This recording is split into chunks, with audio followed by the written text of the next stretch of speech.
She'll see his in those handsome eyes that she talks about, and then it will be up to her. She's got such a soft heart. It will melt like butter in the sun if anyone looks sentimentally at her. She read the short reports you sent more than she did your letters, and pitched me when I spoke of it. Anne likes brown eyes and doesn't think John an ugly name, and she'll go and fall in love, and there's an end of peace and fun and cozy times together. I see it all. They'll go lovering around the house, and we shall have to dodge. Meg will be absorbed and no good to me any more. Brooke will scratch up a fortune somehow, carry her off, and make a hole in the family, and I shall break my heart, and everything will be abominably uncomfortable. Oh, dear me, why weren't we all boys? Then there wouldn't be any bother. Joe leaned her chin on her knees in a disconsolate attitude, and shook her fist at the reprehensible John. Mrs. March sighed, and Joe looked up with an air of relief. You don't like it, Mother? I'm glad of it. Let him have about his own business, and not tell Meg a word of it, but all be happy together as we have always been. I did wrong to sigh, Joe. It is natural and right you should all go to homes of your own in time. But I do want to keep my girls as long as I can, and I'm sorry that this happened so soon, for Meg is only 17, and it will be some years before John can make a home for her. Your father and I have agreed that she shall not bind herself in any way, nor be married before 20.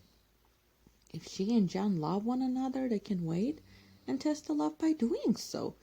She is conscientious, and I have no fear of her treating him unkindly. Oh, my pretty, tender-hearted girl, I hope things will go happily with her. Hadn't you rather have her marry a rich man? Asked Joe, as her mother's voice faltered a little over the last words. Money is a good and useful thing, Joe, and I hope my girls will never feel the need of it too bitterly, nor be tempted by too much. I should like to know that John was firmly established in some good business which gave him an income large enough to keep free from debt and make Meg comfortable. I'm not ambitious for a splendid fortune, a fashionable position, or a great name for my girls. If rank and money come with love and virtue also, I should accept them gratefully and enjoy your good fortune. But I know by experience how much genuine happiness can be had in a plain little house where the daily bread is earned and some privations give sweetness to the few pleasures. I am content to see Meg begin humbly, for, if I'm not mistaken, she will be rich in the possession of a good man's heart, and that is better than a fortune. I understand, Mother, and not quite agree, but I'm disappointed about Meg, for I'd planned to have her marry Teddy by and by and sit in a lap of luxury all her days. Wouldn't it be nice? Asked Joe, looking up with a brighter face. He is younger than she, you know, began Mrs. March, but Joe broke in. Only a little. He's old for his age, and tall, and can be quite grown up in his manners if he likes. Then he's rich and generous and good, and loves us all, and I say it's a pity my plan is spoiled.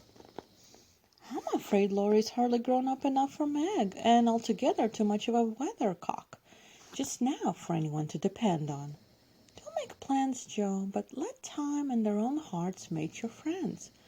We can't meddle safely in such matters, and had better not get romantic rubbish, as you call it, into our heads, lest it spoil our friendship.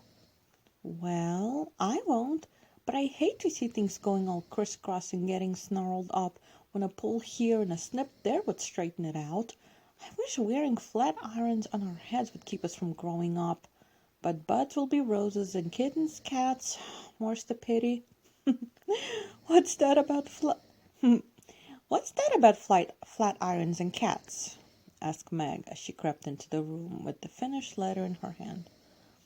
Only one of my stupid speeches. I'm going to bed. Come, Peggy, said Joe, unfolding herself like an animated puzzle.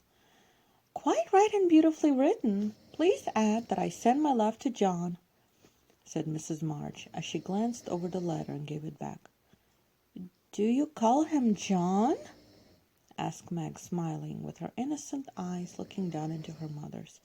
Yes, he has been like a son to us, and we are very fond of him, replied Mrs. March, returning the look with a keen one.